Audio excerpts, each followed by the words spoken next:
C'est beau par ici. Comme ça, un peu de verdure en ville, ça va. Ouais. La verdure. Dommage qu'on soit en hiver. Ouais, c'est vrai qu'en été, c'est quand même mieux. Mais au fait, c'est dû à quoi cette différence comme ça? Tu veux dire au niveau des plantes, entre l'été et l'hiver? Oui, c'est ça. On voit quand même une belle différence. Ouais. En fait, c'est très simple. Ça s'explique très facilement. Je vais t'expliquer.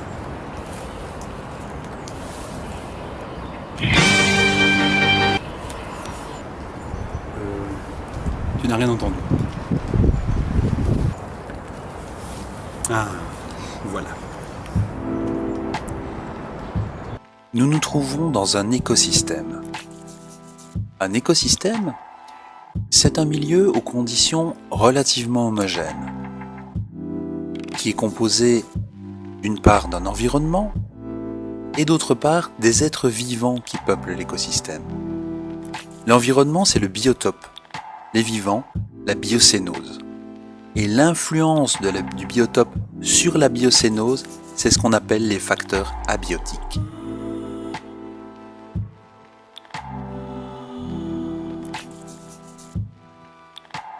Les facteurs abiotiques sont nombreux.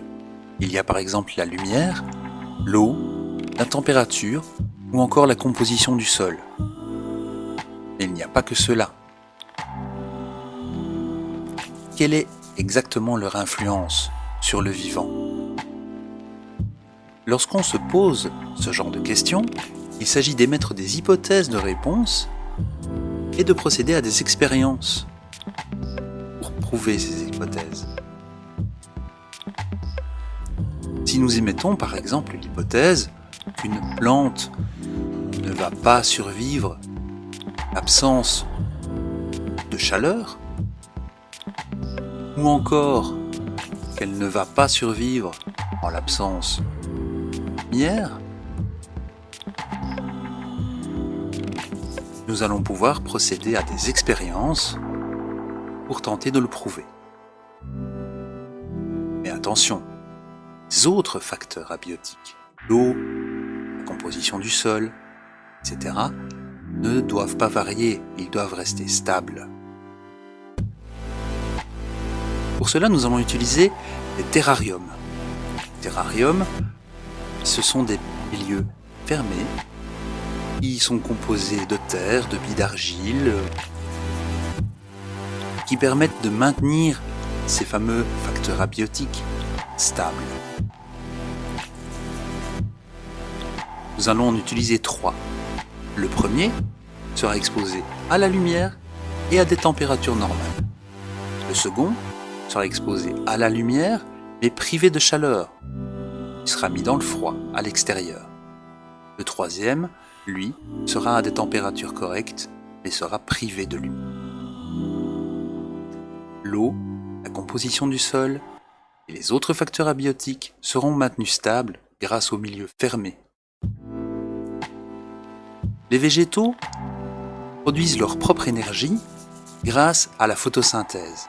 La lumière, le gaz carbonique et l'eau sont convertis en glucose et en oxygène au travers de ce processus. Le glucose est stocké sous forme d'amidon dans les feuilles. Et l'amidon, en présence d'iode, prend une coloration bleue. Nous y reviendrons. Voici donc nos 3 terrariums. Le premier, exposé à la lumière et la chaleur. Le second, privé de chaleur. Et enfin le troisième, privé de lumière. Voilà une semaine qu'ils ont été mis dans ces conditions. À présent, ouvrons-les et observons.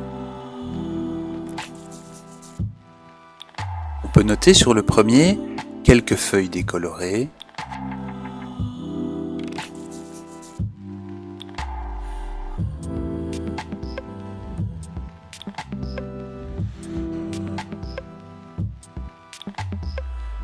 Sur le second, quelques feuilles mortes, brunes, et une décoloration.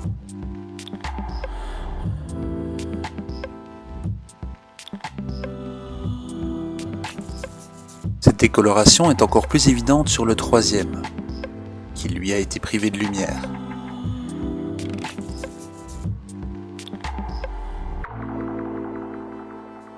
Nous allons prélever un échantillon de chacune de ces plantes. Et nous allons pouvoir procéder à une expérience qui va nous révéler à quel point la plante a été affectée par la modification du facteur abiotique.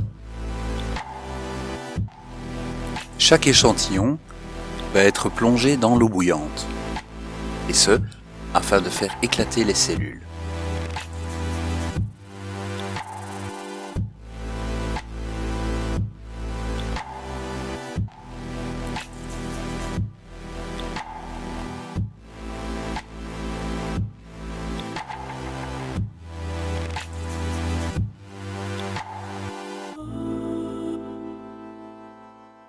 Chaque échantillon est alors plongé dans un bécher qui contient de l'éthanol.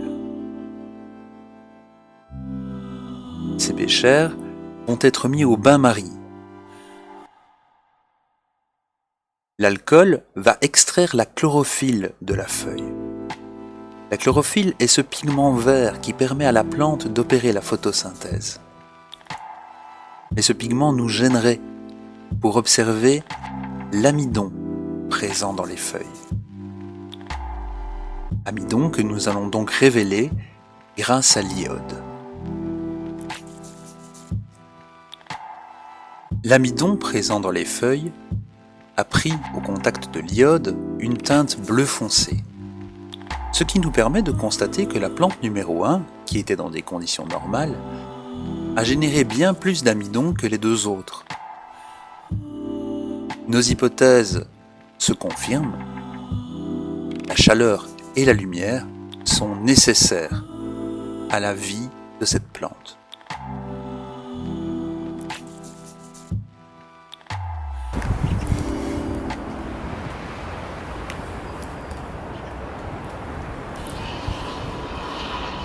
Et voilà.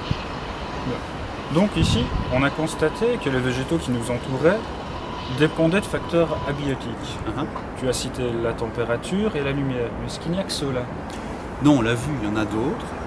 On pourrait imaginer d'autres expériences, d'autres protocoles pour prouver leur influence sur le vivant. Oui. En parlant d'expérience, dis-moi, tu n'étais pas censé lister ton matériel, écrire ton protocole, rédiger ton rapport, et puis, entre nous, une semaine, c'est pas un petit peu court? Si, il y a des défauts, mais laissez chercher. Chercher qui? Mais laissez chercher qui? Hé, au fait, tu me prêtes ton marqueur?